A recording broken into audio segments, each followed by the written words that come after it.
Welcome back everyone. Thank you so much for coming back to this video. तो आज हम लोग research methodology का जो कोर्स स्टार्ट किए थे उसको कंटिन्यू करेंगे। तो अगर आप इस वीडियो पे नए हैं तो मैं बता दूं, हम लोग रिसर्च मेथोडोलॉजी का जो बेसिक होता है उसके बारे में कोर्स कर रहे हैं। ये जो कोर्स है 5 यूनिट में आपका डिवाइडेड किया जाएगा और हर एक यूनिट के आपको वीडियोस मिल जाएंगे। और वीडियोस के साथ आपको अगर एक्स्ट्रा हेल्प चाहिए तो आप इसके नोट्स और लेक्चर्स के जो पीडीएफ है उन्हें भी डाउनलोड कर सकते हैं। इसके लिए आप मेरे टेलीग्राम चैनल इम्पैक्टिका क्लास में जाएंगे, वहाँ पे मैं पीडीएफ्स और नोट्स जो है वो अपलोड कर दूंगा, आप फ्री में वहाँ से डाउनलोड कर सकते हैं। तो मैं वीडियो के आखिर में आपको ये पूरा प्रोसेस जो है बता दूंगा और दिखा भी दूंगा कि कैसे वहाँ से आप टेलीग्राम से डाउनलोड कर पाओगे। तो चलिए वीडियो को स्टार्ट करते हैं। तो हम लोग ने यहाँ पर क्या क्या पढ़ा था, हम लोग ने सबसे पहले पढ़ा था रिसर्च का मीनिंग क्या होता है, हम लोग क्यों रिसर्च करते हैं, ऑब्जेक्टिव्स क्या होते हैं, और हम लोग ने पढ़ा था क्या क्या टाइप्स ऑफ रिसर्च होते हैं। रिसर्च के डिफरेंट टाइप्स होते हैं जिन्हें कैरी आउट किया जाता है। आज हम लोग पढ़ेंगे सिग्निफिकेंस। सिग्निफिकेंस का मतलब क्या होता है? सिग्निफिकेंस का मतलब होता है इम्पोर्टेंस, कि हम लोग क्यों रिसर्च को करते हैं। तो सबसे पहला है आपका एडवांसमेंट ऑफ नॉलेज। जैसा जैसा आप देखिए, अगर कोई रिसर्च करते हैं कि किसी जंगल में टाइगर्स जो है, टाइगर्स का पॉपुलेशन जो है ये डिक्रीज हो रहा है, तो आप रिसर्च कर रहे हैं कि क्यों डिक्रीज हो रहा है, तो ये बन गया आपका रिसर्च। तो ये हो रहा है एडवांसमेंट ऑफ नॉलेज, कि आपको पहले से पता था कि टाइगर्स का पॉपुलेशन डिक्रीज हो रहा है, अब आपको रिसर्च के थ्रू क्या पता चलेगा? तो पता चलेगा हमको कि क्यों ये पॉपुलेशन कम हो रहा है। तो ये पहला पॉइंट है, advancement of knowledge. Second point अगर देखा जाए तो फिर प्रॉब्लम सॉल्विंग। हम लोग को मान लीजिए यहाँ से पता चला कि टाइगर्स का पॉपुलेशन क्यों हो रहा है, कम हो रहा है, क्योंकि जो ट्रीज है वो सभी कट डाउन कर दिए जा रहा है। तो प्रॉब्लम सॉल्विंग में हम लोग क्या करेंगे, हम लोग प्रॉब्लम सॉल्विंग में देखेंगे कि ट्रीज जो है उन्हें कट डाउन ना किया जाए और ट्री प्लांट किए जाए। तो जो प्रॉब्लम है उस प्रॉब्लम को हम लोग सॉल्व कर पाएंगे और टाइगर्स का पॉपुलेशन जो है फिर से इंक्रीज हो पाएगा। तो ये है आपका प्रॉब्लम सॉल्विंग। थर्ड पॉइंट अगर देखा जाए तो इन्फॉर्म डिसीजन मेकिंग। तो डिसीजन मेकिंग जो मेनली होता है वो आपके गवर्नमेंट के थ्रू किया जाता है। जो गवर्नमेंट इंस्टीट्यूट होते हैं वो ये सब डिसीजन मेकिंग करते हैं। तो पहला डिसीजन हम लोग का क्या था कि ट्रीज जो है उन्हें प्लांट करना पड़ेगा, जितने ट्रीज है प्लांट करना पड़ेगा।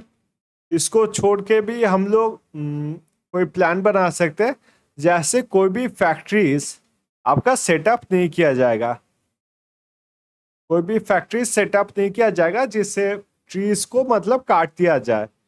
या फिर हम लोग यहाँ पर दूसरा बना सकते हैं कि इसे प्रोटेक्टेड एरिया बना सकते हैं, कि यहाँ पर ट्रीज जो काटना होगा वो इलीगल हो जाएगा। तो ये होगा हम लोग का इन्फॉर्म डिसीजन मेकिंग, कि हम लोग ने रिसर्च किया, प्रॉब्लम को देखा और उस प्रॉब्लम को सॉल्व करने के लिए कुछ डिसीजंस लिए गए हैं। फिर आते हैं हम लोग innovation and development. Innovation and development में आप देख सकते हैं कि डेवलप हम लोग कैसे कर रहे हैं। यहाँ पर हम लोग देख रहे हैं कि बायोडाइवर्सिटी को कैसे मेंटेन करना है। जो हम लोग का बायोडाइवर्सिटी है उसे हम लोग कैसे मेंटेन करें, कि ट्रीज हम लोग को बचाना है, और ट्रीज बचाने से क्या होगा, टाइगर्स का पॉपुलेशन बेटर होगा। टाइगर्स के पॉपुलेशन बेटर होने से दूसरे जो एनिमल्स है उनका भी पॉपुलेशन अच्छा होगा। तो ये है आपका इनोवेशन एंड डेवलपमेंट। उसके बाद अगर देखा जाए इम्प्रूवमेंट ऑफ ह्यूमन लाइफ। अब ह्यूमन लाइफ कैसे रिसर्च से इम्प्रूव होता है? देखिए, हम लोग सबको पता है कि कुछ साल पहले आपका कोविड आया था, कुछ साल पहले हम लोग को कोविड आया था। तो कोविड के टाइम आपका वैक्सीन डेवलप करना पड़ा था। ये वैक्सीन कैसे डेवलप किया गया था? तो वैक्सीन डेवलप किया था आपका रिसर्च करने के बाद कि कोविड कैसे हो रहा है, कौन से वायरस से हो रहा है, और उसके बाद हमारा जो हेल्थ है वैक्सीन लेने के बाद हेल्थ इम्प्रूव किया था। तो ये है इम्प्रूवमेंट ऑफ ह्यूमन लाइफ। फिर सेकेंड में आता है अंडरस्टैंडिंग द वर्ल्ड। तो कोविड के टाइम पे हम लोग को वैक्सीन डेवलप करने में इतना टाइम क्यों लग गया था? तो इतना टाइम हम लोग को इसलिए लग गया था कि ये न्यू काइंड ऑफ वायरस था।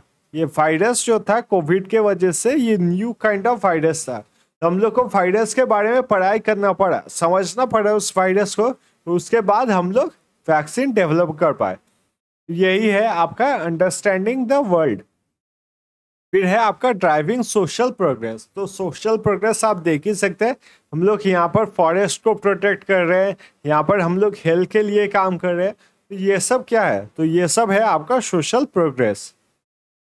उसके बाद इस पीपीटी का सबसे इंपॉर्टेंट पार्ट, यूनिट 1 का सबसे इंपॉर्टेंट पार्ट, जो क्राइटेरिया ऑफ गुड रिसर्च। इसमें हम लोग पढ़ेंगे वैलिडिटी, रिलायबिलिटी, ऑब्जेक्टिविटी, इन सब के बारे में, जो आपके एग्जाम्स में 100% जरूर पूछे जाएंगे।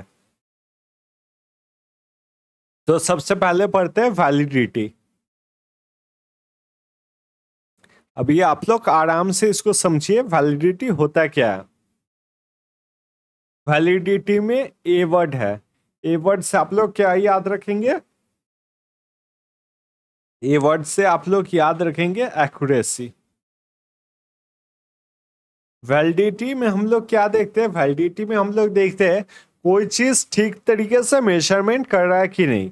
मतलब मैं जो चीज मेजर करना चाहता हूँ वो चीज ठीक तरीके से मेजर हो रहा है कि नहीं, उसी को कहा जाता है आपका वैलिडिटी।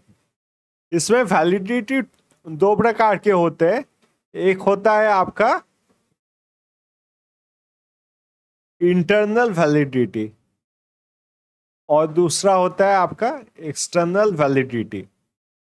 इंटरनल वैलिडिटी जो होता है वो देखता है कि हम लोग जो रिसर्च कर रहे हैं उसके अंदर, रिसर्च के अंदर एक्यूरेसी मेंटेन हो रहा है कि नहीं, सही तरीके से मेजर किया जा रहा है कि नहीं। और एक्सटर्नल देखता है कि बाहर के एनवायरनमेंट के साथ सही तरीके से मेजर हो रहा है कि नहीं। अब इन्हें अच्छी तरीके से समझने के लिए एग्जाम्पल से समझते हैं। देखिए, अगर मैं इंटरनल वैलिडिटी की बात करूं तो हम लोग ने इससे पहले क्या पढ़ा था? कोविड-19 के वैक्सीन के बारे में। कोविड-19 के वैक्सीन के बारे में इससे पहले हम लोग ने पढ़ा था। तो डॉक्टर्स जो है, साइंटिस्ट जो है, उन्होंने वैक्सीन कैसे डेवलप किया था। मान लीजिए 2 ग्रुप ऑफ पेशेंट्स रखे थे। आपका एक ग्रुप है ए, दूसरा ग्रुप है बी। 2 ग्रुप ऑफ पेशेंट रखा गया था।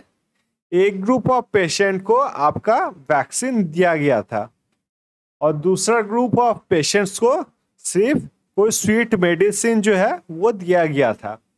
अब इन दोनों पे देखा गया था, बाय द वे, आपके ए ग्रुप में जो आपके पेशेंट थे उनको भी कोविड था और बी ग्रुप में जो थे उनको भी कोविड था। तो एक ग्रुप के पेशेंट जो है उनको आपका वैक्सीन दिया गया था और बी ग्रुप के जो पेशेंट है उनको कोई मीठी दवाई दी गई थी। उसके बाद देखा गया था कि वैक्सीन के इफेक्ट सही में है कि नहीं, या फिर हम लोग के साइकोलॉजी में सिर्फ है कि दवाई मिल रहा है तो इफेक्ट ज़रूर होगा। तो ये होता है इंटरनल वैलिडिटी। क्योंकि बहुत बार क्या होता है, जो दवाई हम लोग को डॉक्टर्स देते हैं चाहे वो काम ना भी करे, पर हम लोग सोचते हैं कि डॉक्टर्स जब हम लोग को कोई दवाई दे रहे हैं तो वो दवाई सही तरीके से काम कर रही है। तो ये होता है आपका इंटरनल वैलिडिटी, कि हम लोग ये देख रहे हैं कि दवाई सही में काम कर रही है, कि हम लोग का सिर्फ ये सोच है और ये सोच के थ्रू काम हो रहा है। तो ये नहीं होना चाहिए। तो ये होता है इंटरनल वैलिडिटी, जब हम लोग रिसर्च के अंदर देखें कि कोई चीज़ आपका वैलिड है कि नहीं। फिर आते हैं आपका एक्सटर्नल वैलिडिटी पे। एक्सटर्नल वैलिडिटी में हम लोग ने क्या देखा कि टाइगर्स जो है इनका पॉपुलेशन क्यों कम हो रहा है। तो ये कम हो रहा है आपके फॉरेस्ट जो है डिक्रीज होने की वजह से। जो फॉरेस्ट है, जो जंगल है, वो सब काट दिए जा रहे हैं, इसलिए टाइगर्स का पॉपुलेशन डिक्रीज हो रहा है। तो एक्सटर्नल वैलिडिटी में देखते हैं, ये हम लोग का जो चीज़ है, जो रिसर्च से पता चला, ये बाहर के जगहों पे अप्लाई होता है कि नहीं। मान लीजिए ये हम लोग इंडिया में ये रिसर्च कर रहे हैं, अफ्रीका में भी ये रिसर्च सेम रिजल्ट आना चाहिए। जैसे अफ्रीका में भी देखना चाहिए कि टाइगर्स का पॉपुलेशन जो है, वैसे तो अफ्रीका में टाइगर्स नहीं होते, पर आप इसके लिए मतलब कंसिडर कर सकते हैं। एग्जाम्पल के लिए टाइगर्स का पॉपुलेशन आपका फॉरेस्ट कम होने से, डिफॉरेस्टेशन होने से कम हो रहा है कि नहीं। अगर हम लोग देखें कि टाइगर्स का पॉपुलेशन यहाँ पर इंक्रीज हो रहा है जंगल काटने से, तो फिर ये एक्सटर्नल वैलिड नहीं होगा। एक्सटर्नल वैलिड का मतलब क्या है, हम लोग इंटरनली जो एक्सपेरिमेंट कर रहे हैं, जो रिसर्च कर रहे हैं, वो बाहर आपका अप्लाई हो सकता है कि नहीं, इसे कहा जाता है आपका एक्सटर्नल वैलिडिटी। आई होप आपको ये क्लियर हो गया। चलिए और एक एग्जाम्पल से इसको समझते हैं। अब यहां पर लेते हैं आपका example of the tigers. Example of the tigers अगर हम लोग इंटरनल वैलिडिटी में देखें, हम लोग क्या देखेंगे। हम लोग ने देखा टाइगर्स का पॉपुलेशन जो है डिक्रीज हो रहा है, किस वजह से, तो ट्रीज काट देने की वजह से। तो हम लोग दूसरे फैक्टर्स को भी यहाँ पर कंसिडर कर सकते हैं।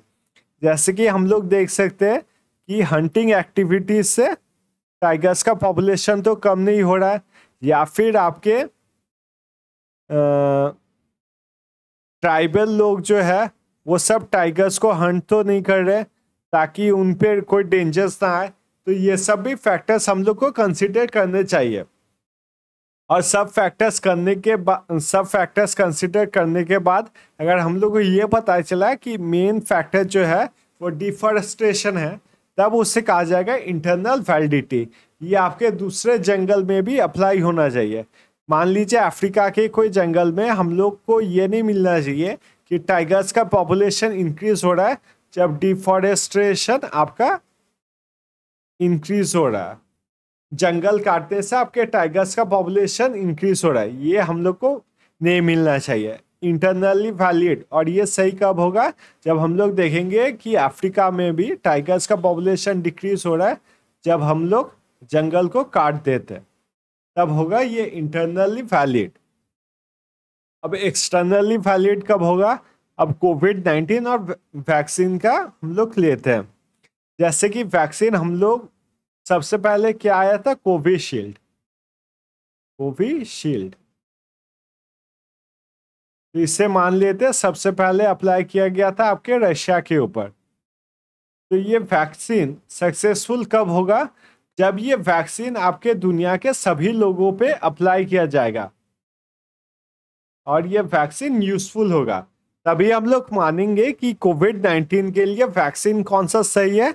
तो ये वैक्सीन सही है आपका कोविशील्ड। सिर्फ और सिर्फ अगर रशिया में ये वैलिड हुआ तो फिर इसे पूरे तरीके से वैलिड नहीं माना जाएगा।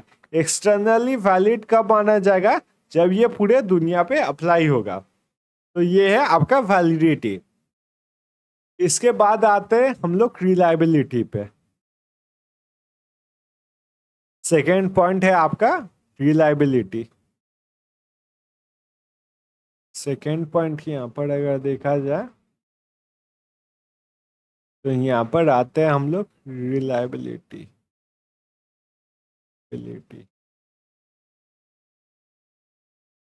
रिलायबल का RE आपको याद रखना है। RE से क्या है, तो आपका रिपीट। रिलायबल का मतलब होता है आपका रिपीट। मतलब कोई एक्सपेरिमेंट अगर सेम तरीके से किया जाए और सेम प्रोसीड्योर में किया जाए तो उसका सेम रिजल्ट आना चाहिए। जब हम लोग कोई भी काम रिपीट कर रहे हैं तो उसका आपको सेम रिजल्ट मिलना चाहिए। जैसे कि मान लीजिए यहाँ पर इंडिया में कोई एक्सपेरिमेंट करते हैं फिजिक्स के ऊपर और वहाँ पर उनको इंडिया में रिजल्ट मिलता है कि ग्रेविटी जो है, ग्रेविटी है आपका 9.8 मीटर पर सेकेंड। तो फिर अफ्रीका में जो एक्सपेरिमेंट करेंगे और रिसर्च करेंगे तो उनको भी रिजल्ट सेम मिलना चाहिए, 9.8 मीटर पर सेकेंड ग्रेविटी का मेजरमेंट। तो ये होता है रिलायबल। रिलायबल का मतलब होता है किसी काम को, किसी भी रिसर्च को आप अगर सेम कंडीशंस में रिपीट करो तो फिर उसका हमेशा रिजल्ट सेम आना चाहिए। इसे कहा जाता है आपका रिलायबिलिटी। तो आई होप आपको ये दोनों चीज अच्छी तरीके से समझ में आ गया।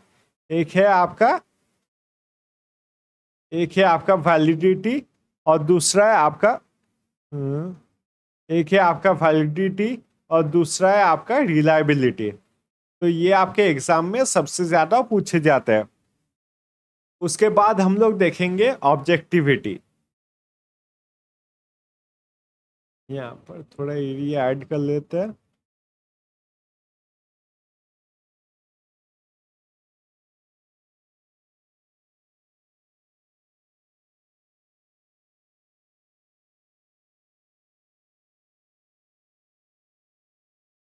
तो अभी हम लोग देखेंगे ऑब्जेक्टिविटी। ऑब्जेक्टिविटी का मतलब क्या होता है? ऑब्जेक्टिविटी मतलब होता है कोई भी बायस नहीं रखना। मतलब आप खुद से किसी भी चीज को सपोर्ट नहीं करेंगे। ऑब्जेक्टिविटी इसका मतलब होता है नो बायस। मतलब आप किसी भी चीज को सपोर्ट नहीं करेंगे। जैसे मान लीजिए आपको पूछा जाता है कौन सा मोबाइल फोन अच्छा है, तो क्योंकि आप नोकिया के कंपनी में काम करते हो या फिर नोकिया का मोबाइल है आपके पास, तो आप बोलोगे नोकिया का मोबाइल अच्छा है। तो ऐसा काम आपको नहीं करना चाहिए। आपको फीचर्स देख के बताना चाहिए कि कौन सी कंपनी अच्छी है और कौन सी कंपनी अच्छी नहीं है। इसमें आपका दो तरीके होते हैं ऑब्जेक्टिव। एक होता है आपका सब्जेक्टिविटी,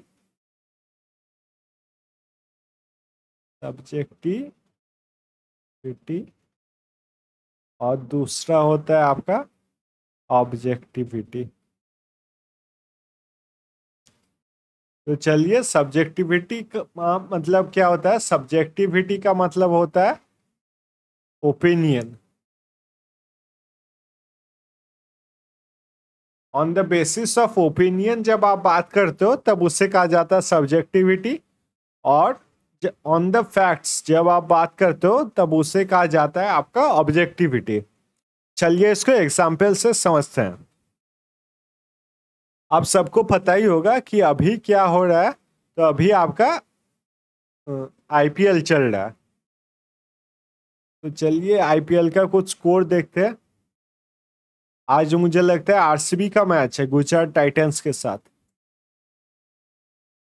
तो अभी आप देख सकते हैं कि स्कोर कितना दिखा रहा है मुझे। तो फिर आरसीबी का जो स्कोर है वो है 93 फॉर 4। अब स्कोर कितना है यहाँ पर मैं लिख लेता हूँ। तो स्कोर है आपका 93 फॉर 4। अब यहाँ पर अगर आप सब्जेक्टिव ओपिनियन बनाते हैं तो सब्जेक्टिव ओपिनियन में आप ये बता सकते हैं कि आरसीबी का जो बैटिंग है उसने सही तरीके से नहीं खेला है। या फिर आप सब्जेक्टिविटी में ओपिनियन बना सकते हैं कि गुजरात टाइटन का जो बॉलिंग है वो बहुत सही है। तो ये क्या हो जाएगा? ये हो जाएगा मेरा सब्जेक्टिविटी कि आप ओपिनियन के बेसिस के ऊपर कुछ बात कर रहे हैं।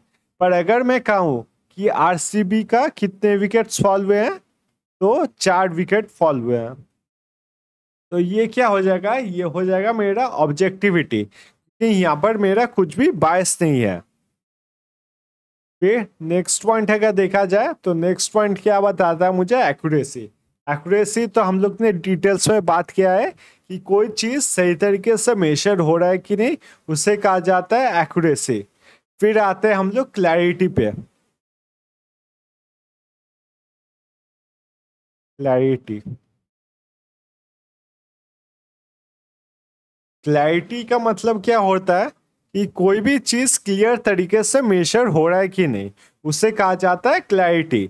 जैसे कि हम लोग टाइगर्स का पॉपुलेशन जब काउंट कर रहे हैं तो मान लीजिए हम लोग टाइगर्स का पॉपुलेशन डिक्रीज हो रहा है।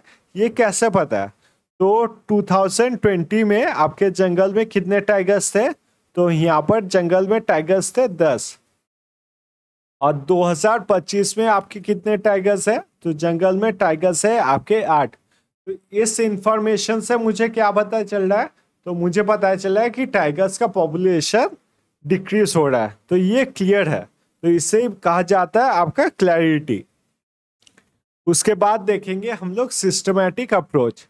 सिस्टमैटिक अप्रोच अगर देखा जाए तो ये देखा जाता है स्टेप्स ऑफ रिसर्च। ये पर्टिकुलर कुछ स्टेप्स होते हैं, उन्हें फॉलो किया जाता है, उसे कहा जाता है आपका सिस्टमैटिक रिसर्च। एक सेकेंड, मैंने सिस्टमैटिक रिसर्च जो है पहले ही समझाया था आप लोग को।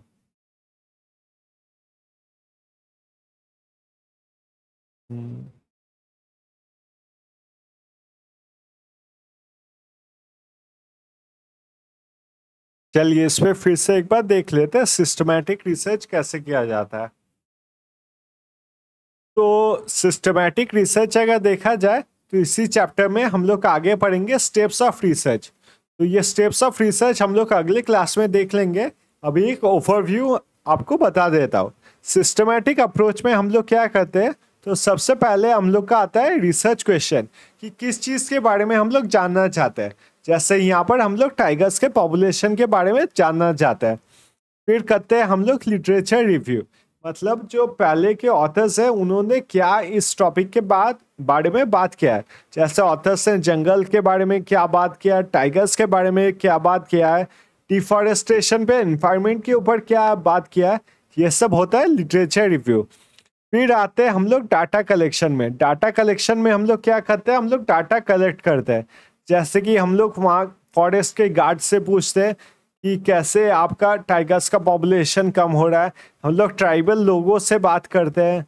हम लोग गवर्नमेंट के जो वेबसाइट्स होते हैं उन पे डाटा कलेक्ट करते हैं कि कैसे पहले का पॉपुलेशन क्या था, अभी क्यों डिक्रीज हो रहा है। तो ये सब होता है डाटा कलेक्शन।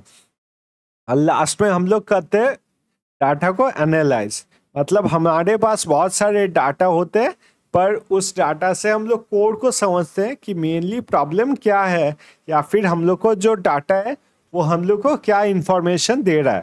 तो इसे कहते हैं एनालाइज। फिर आते हैं हम लोग रेलेवेंस पे।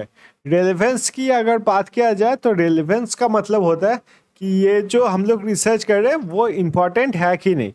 क्योंकि अभी आप लोग अगर देखें तो टाइगर्स पॉपुलेशन के ऊपर जो हम लोग रिसर्च कर रहे हैं वो स्टार्ट हो गया है आपका 1973 से। तो ये टॉपिक हम लोग का रेलेवेंट नहीं है।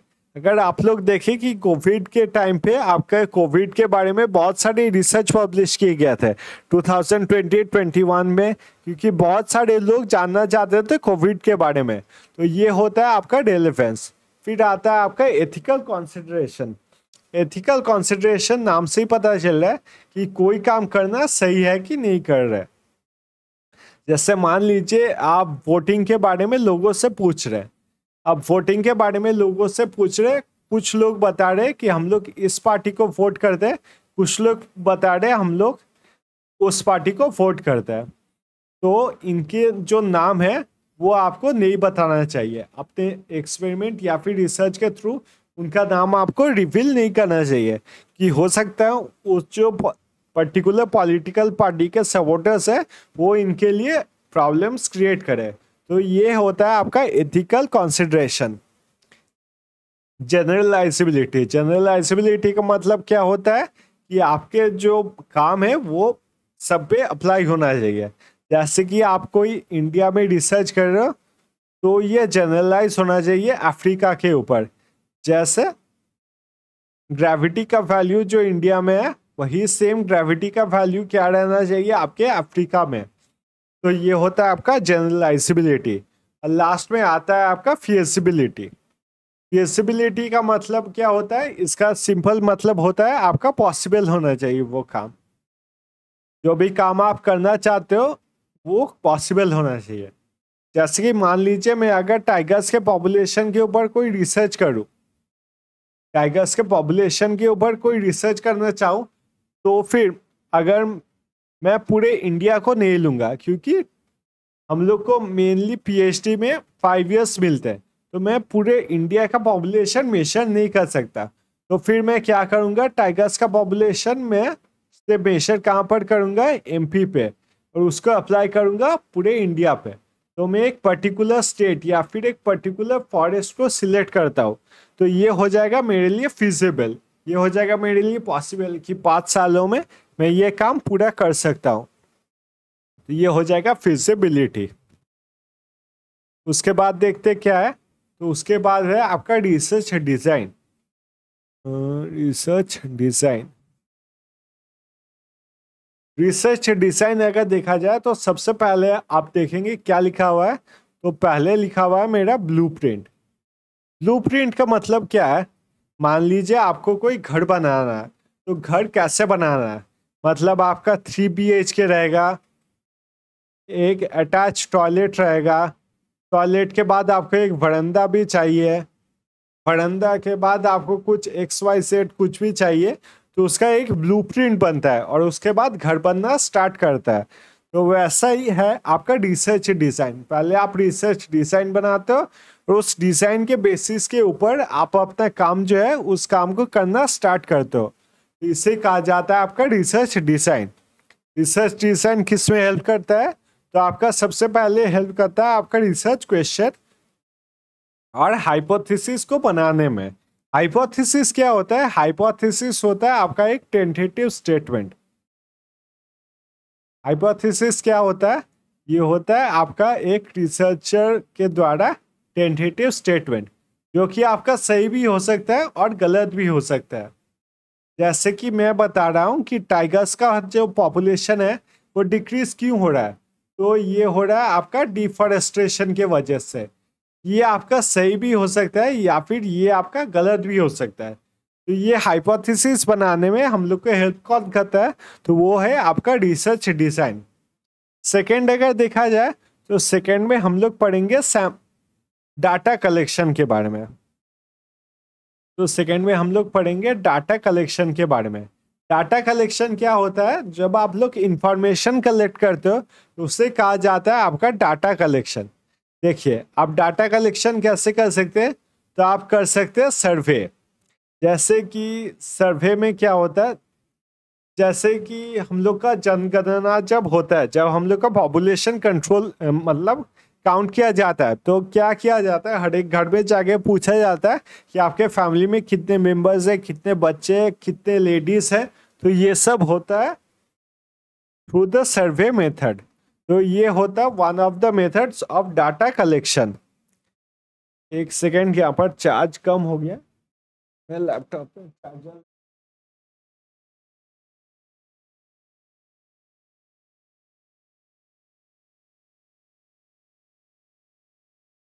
Sorry for the disturbance. चलिए फिर से इसको कंटिन्यू करते हैं। तो सर्वे मेथड में हम लोग डाटा को कलेक्ट करते हैं by going to each houses. उसके बाद हम लोग देखेंगे इंटरव्यू मेथड। इंटरव्यू मेथड आप लोग सब ने देखा होगा कि इंटरव्यू में क्वेश्चंस पूछे जाते हैं रेस्पोंडेंट से, और उनसे जो आंसर्स है उनको कलेक्ट किया जाता है। तो ये इंटरव्यू होता है इंटरव्यू मेथड। फिर आते हैं एक्सपेरिमेंट मेथड। ये एक्सपेरिमेंट मेथड जो होता है ये ज़्यादातर आप लोग ने किया होगा। जो एक्सपेरिमेंट हम लोग करते हैं साइंस लैब्स में, और साइंस के जो सब्जेक्ट्स हैं जैसे फिजिक्स, केमिस्ट्री, बायोलॉजी, इन सब में आपके एक्सपेरिमेंट के थ्रू रिसर्च किया जाता है। फिर होता है ऑब्जर्वेशन। ऑब्जर्वेशन में क्या होता है? ऑब्जर्वेशन में हम लोग चीज़ें देखते हैं। तो ये सब some of the methods of data collection होते हैं। इसके सिवाय भी बहुत सारे अदर वेज होता है डाटा कलेक्शन के। तो ये होते कुछ मेनली यूज्ड मेथड्स। अब डाटा कलेक्शन अगर देखा जाएगा तो डाटा कलेक्शन में दो प्रकार होते हैं। दो प्रकार होते हैं। पहला होता है आपका प्राइमरी डाटा और दूसरा होता है आपका secondary data. Secondary data. Primary data क्या होता है? प्राइमरी डाटा वो होता है जो हम खुद से कलेक्ट करते हैं, और सेकेंडरी डाटा वहीं पे क्या होता है? जो हम लोग अदर सोर्सेस से कॉपी करते हैं। जैसे अगर यहाँ पर देखा जाए तो survey method, interview method, observation, experience, sorry experience नहीं, ये एक्सपेरिमेंट है। तो एक्सपेरिमेंट, ये सब क्या कर रहे हैं? हम लोग खुद से डाटा को कलेक्ट कर रहे हैं। तो ये सब क्या हो जाएगा? मेरा प्राइमरी डाटा। अब सेकेंडरी डाटा अगर क्या होगा, सेकेंडरी डाटा होगा मैं अगर किसी गवर्नमेंट वेबसाइट से डाटा कलेक्ट करूँ तो ये हो जाएगा मेरा सेकेंडरी डाटा। जैसे कि मान लीजिए मैं टाइगर्स का पॉपुलेशन देख रहा हूँ कि 2020 में कितने टाइगर्स है, 10, और 2024 में कितने, 25 में कितने टाइगर्स है, तो 8। तो ये डाटा जो है ये मैं गवर्नमेंट वेबसाइट से कलेक्ट कर रहा हूँ। तो ये क्या हो जाएगा, ये हो जाएगा मेरा सेकेंडरी डाटा। अब देखेंगे सैम्पलिंग स्ट्रेटजी। उससे पहले इंपॉर्टेंट है कि आप समझो कि सैंपल क्या होता है। मान लीजिए मैं एक्सपेरिमेंट कर रहा हूँ टाइगर्स के ऊपर। तो टाइगर्स के पॉपुलेशन को काउंट करने के लिए इंडिया में बहुत सारे जंगल है। मैं पूरा इंडिया को ले सकता हूँ, जो भी जंगल्स है, जिस भी जंगल में आपके टाइगर्स है उन सब जंगल्स को मैं ले सकता हूँ। तो ये क्या हो जाएगा, ये हो जाएगा मेरा पॉपुलेशन। इसे कहा जाता है साइंटिफिक टर्म में या फिर रिसर्च के टर्म में इसे कहा जाएगा पॉपुलेशन। और मैं अपने रिसर्च के लिए, ताकि मेरा रिसर्च जो हो वो सिंपल हो सके और मैं इजीली कंप्लीट कर सकूं, मैं क्या करता हूँ, मध्य प्रदेश को सिलेक्ट करता हूँ। मध्य प्रदेश के जंगल को सिलेक्ट करता हूँ। तो ये मध्य प्रदेश का जंगल जिस पे मैं अपना स्टडी करूँगा, ये क्या हो जाएगा, ये हो जाएगा मेरा सैंपल। और जिस प्रोसेस से मैं ये सैंपल कलेक्ट कर रहा हूँ ये हो जाएगा मेरा सैंपल स्ट्रैटेजी। कि मैं ये सैंपल जो सिलेक्ट कर रहा हूँ ये मैं किस बेसिस पे सिलेक्ट कर रहा हूँ, तो ये हो जाएगा मेरा सैंपल स्ट्रैटेजी। अब ये जो सैंपल स्ट्रैटेजी है इनके बारे में हम लोग डिटेल्स में डिस्कस करेंगे आपके सेकेंड यूनिट में। और यहाँ पर मैं आपको एक ओवरव्यू दे देता हूँ कि सैंपल का जो स्ट्रैटेजी होता है वो मेनली आपके दो प्रकार के होते हैं। एक तो सैंपल का स्ट्रैटेजी जो है, एक जो सैंपल का स्ट्रैटेजी है, एक जो सैंपल का स्ट्रैटेजी है उसे कहा जाता है आपका रैंडम।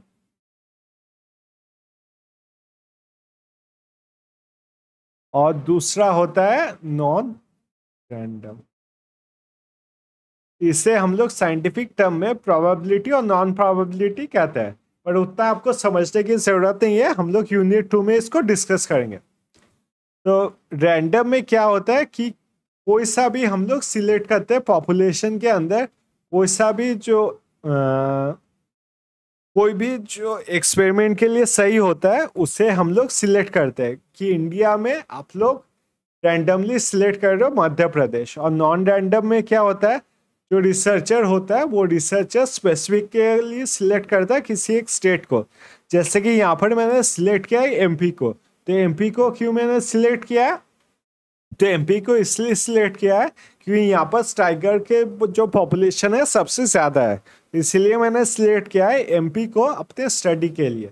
ये होता है आपका रैंडम और नॉन रैंडम सिलेक्शन। तो यहाँ पर सिर्फ आपको इतना ही समझना है।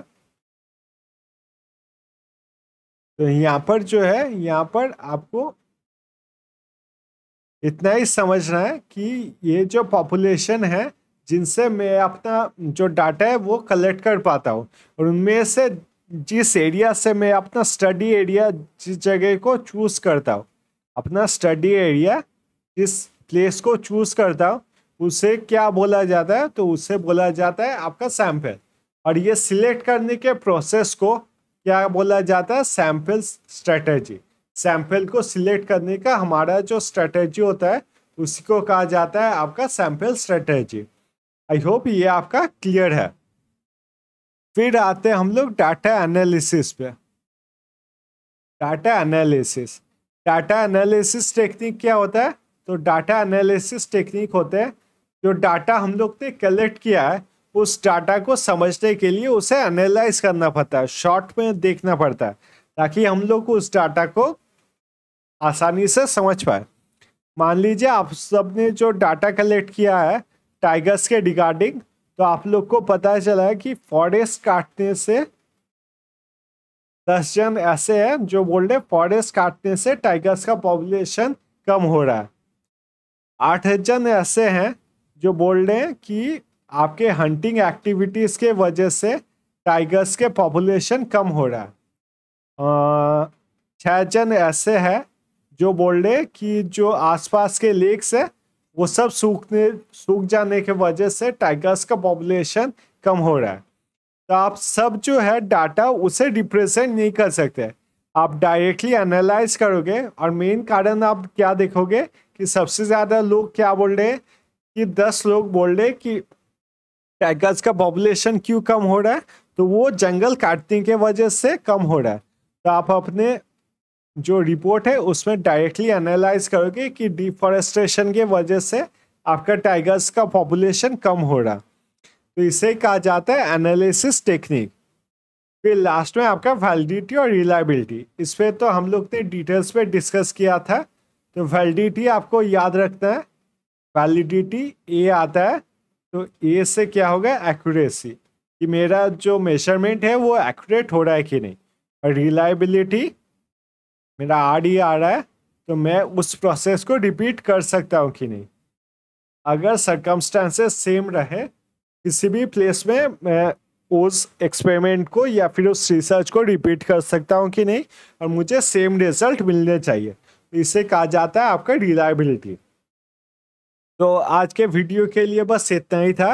अब सिर्फ एक ही पार्ट बचा हुआ है जिसमें हम लोग पढ़ेंगे आपका स्टेप्स ऑफ रिसर्च, और हम लोग देखेंगे स्टेप्स ऑफ रिसर्च और जो थीसिस जो होता है रिसर्च के लिए उसे कैसे फॉर्मेट में लिखना पड़ता है।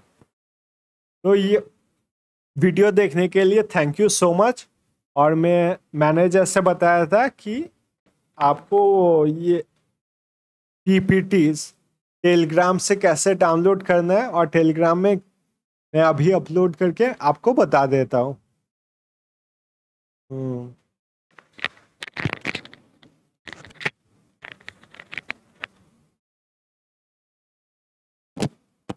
इससे पहले भी मैंने जो वीडियो बनाए थे उसके भी PPT और जो भी है PDF सब कुछ आपको टेलीग्राम चैनल में मिल जाएगा, आप वहाँ से जाके डाउनलोड कर सकते हो। तो सबसे यूनिट 1 एक्सपोर्ट, इसे मैं सेव करता हूँ एज अ PDF।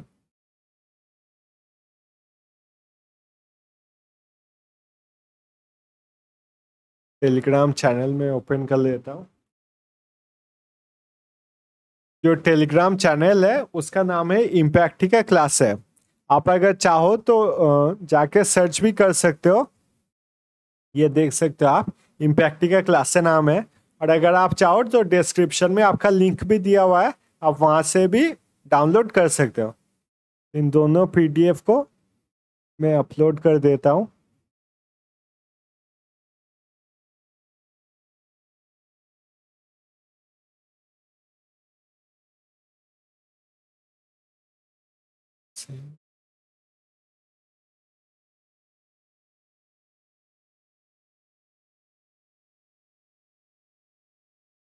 ये PDF आपको कुछ ऐसा मिलेगा।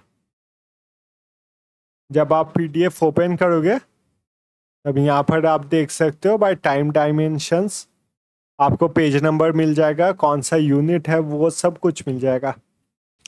और दूसरा मैं ये PPT भी अपलोड कर देता हूँ। Document Telegram